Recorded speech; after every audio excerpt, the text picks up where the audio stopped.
Le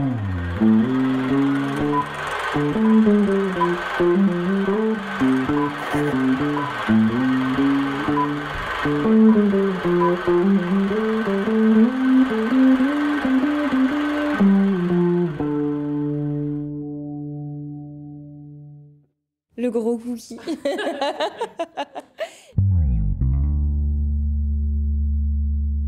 Je m'appelle Marie-Rose Clairhuys, je suis réalisatrice et je suis à Angers pour les ateliers d'Angers, donc, qui sont une semaine de travail sur des premiers longs métrages de fiction. Donc on est plusieurs réalisateurs qui sommes là sur la semaine en workshop.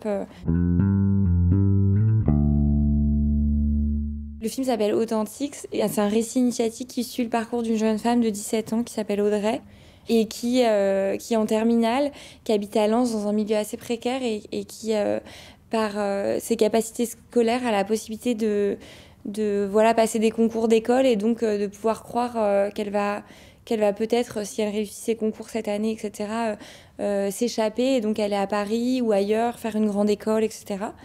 Et en même temps qu'elle a ce parcours d'un début d'émancipation, elle rencontre un garçon et avec lui son groupe qui font partie d'un COP de supporters ultra du RC Lens et qui du coup la ramène très fort à l'endroit d'où elle est et auquel elle veut échapper. Et du coup, c'est comment on accompagne ce personnage dans un tiraillement entre son envie d'être ailleurs et en même temps ce qui la constitue et qui la ramène ici avec voilà, tout ce qu'il y a de ferveur des stades, de passion et aussi de violence à certains endroits et comment cette jeune femme apprend à se positionner, quoi. À l'adolescence, j'ai vu un film dans lequel il y avait une actrice, c'était L'homme qui murmurait à l'oreille des chevaux avec Scarlett Johansson. C'était une comédienne qui d'un coup avait à peu près mon âge. Et du coup, il y a eu une espèce de projection avec ce film et je me suis dit, ah ben en fait, je veux faire ça, je veux être actrice. Je pense que j'ai voulu être actrice d'abord parce que c'est la seule chose que je voyais du cinéma. Quand on n'est pas du tout en lien avec la culture, etc., il y a un peu les réalisateurs, c'est vrai, mais il y a beaucoup les acteurs qui font la promotion des films. Voilà, moi, je regardais beaucoup la télé, donc au journal télé, t'as des acteurs qui viennent parler de faire la promo, quoi. Et donc, c'était quelque chose enfin, un métier dont j'avais entendu parler dans le cinéma.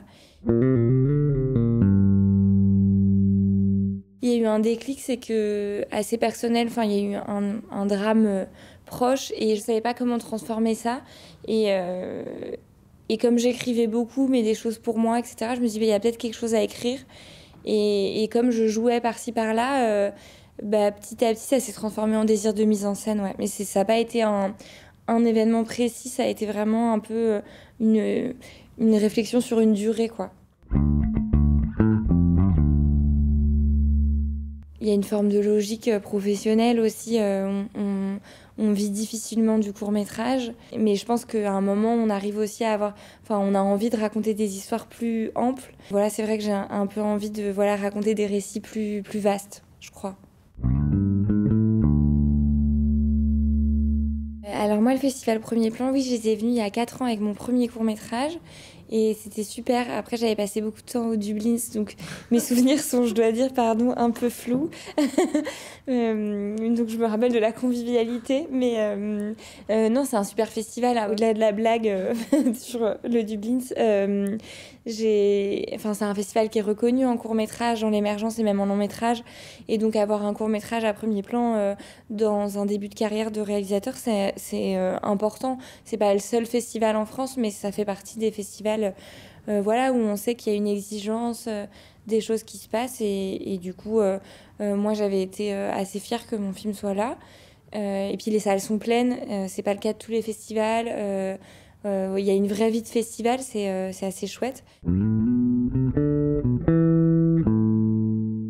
Ça fait partie des endroits de workshop, de résidence identifiés qui sont aussi des labels sur les projets. Ça aide aussi les films.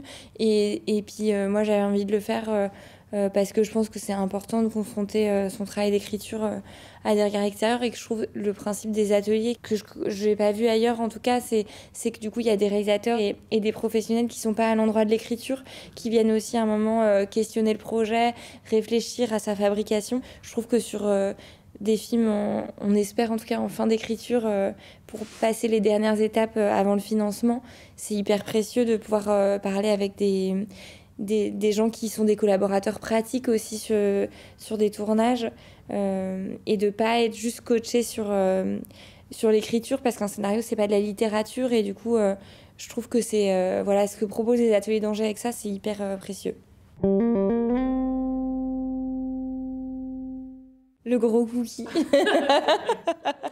Non, parce qu'il faut savoir qu'à la cantine, peut-être j'explique, je sais pas, mais à la cantine du festival, enfin le restaurant du festival, il y a 2 desserts possibles. C'est vrai que j'ai jamais testé le muffin, mais il y a muffin et gros cookies, et les gros cookies sont très bons, et c'est dangereux aussi un peu pour la ligne et tout, quoi.